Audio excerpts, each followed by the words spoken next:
திருக்குரானும் பைபிள்லயும் நிறைய ஒரே மாதிரியானது இருக்கு. ஏன்னா முகமது நபிகள் தூதர்கள் நிறைய பேர் இருந்தாங்க, அதுல வந்து பிரிஞ்சு போயிருக்காங்கன்னு சொல்றாங்க. அதால ரெண்டும் ஒன்னா இல்ல வேறுபாடு எதனா இருக்கான்றது தெரிஞ்சுக்கணும். குரான்லையும் பைபிள்லையும் நிறைய விஷயங்கள் ஒத்து இருக்குது, ரெண்டுக்கும் வேறுபாடுகள் எதுவும் உண்டா அப்படின்னு கேட்கிறாங்க.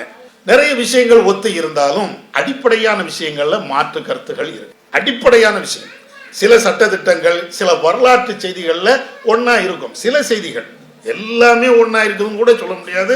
சில வரலாற்று செய்திகள்ல இங்க சொல்லப்பட்ட மாதிரி பைபிள்ல இருக்கும், அல்லது பைபிள்ல சொல்லப்பட்ட மாதிரி இங்க இருக்கும். இதை வைத்துக்கொண்டு எல்லாருமே இதுவும் அதுவும் ஒண்ணு தானே அப்படிங்கிறாங்க. அப்படி இல்லை, அடிப்படையான விஷயங்கள்ல வேறுபாடு இருக்கிறது. என்ன வேறுபாடு?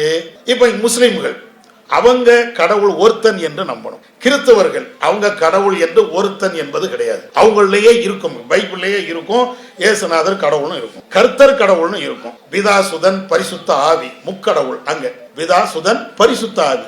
எங்களுடைய மார்க்கத்துல நீங்க பாத்தீங்கன்னா கடவுள் ஒரு, அங்க மூணு, அங்க மூணுன்னு சொல்லப்பட்டு இருக்கிறது, இங்க ஒண்ணுன்னு சொல்லப்படுது. இது எப்படி ஒண்ணுன்னு ஆகும்?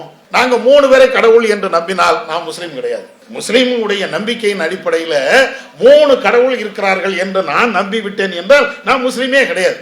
ஆனா கிறிஸ்துவத்தின் அடிப்படையில மூணு தான் கடவுள் என்று நம்பணும். அப்படின்னா தான் அவங்க கிறிஸ்தவர்கள். இல்லை என்றால் ஒரு கடவுள் என்று சொன்னா அவங்க கிறிஸ்தவர்களா இருக்க முடியாது. பிதாசுதன் பரிசுத்த ஆவி அந்த மூணு கடவுளா இருக்கணும். அதுல கருத்து வேறுபாடுகள் நிறைய இருக்குது, நான் மேலோட்டமாக சொல்லிக் கொள்கிறேன். அப்ப இந்த அடிப்படையில கடவுள் கொள்கையிலேயே, அடிப்படை சித்தாந்தத்திலேயே கடவுள் எத்தனை பேர் என்பதிலேயே மிகப்பெரிய முரண்பாடு இருக்கும் போது ரெண்டும் ஒண்ணுன்னு எப்படி ஆகும்? அதுவும் கடவுளை பத்தி பேசுகிறது, இஸ்லாமும் கடவுளை பத்தி பேசுகிறது. ஆனா இஸ்லாம் சொல்லக்கூடிய கடவுள் தத்துவம் என்பது வேறு, கிறிஸ்துவ மதங்கள் சொல்லக்கூடிய கடவுள் தத்துவம் என்பது வேறு.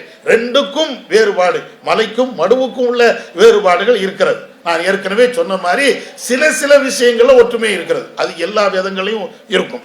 தர்ம மன்னங்கன்னு சொல்லிட்டு பைபிள்லையும் இருக்கும், குரான்லையும் இருக்கும், பகவத்கீதையிலையும் இருக்கும், இப்படி இருக்கும். ஆனா இது வந்து சில விஷயங்கள் ஒன்றுபட்டு எல்லா வேதங்களும் இருக்கும். ஆனால் அடிப்படை விஷயங்கள்ல நீங்க பாத்தீங்கன்னா மிகப்பெரிய முரண்பாடுகள் இருக்கிறது என்பதை தகவலுக்காக உங்களுக்கு சொல்லி. அல்லாஹ் அக்பர், அல்லாஹ்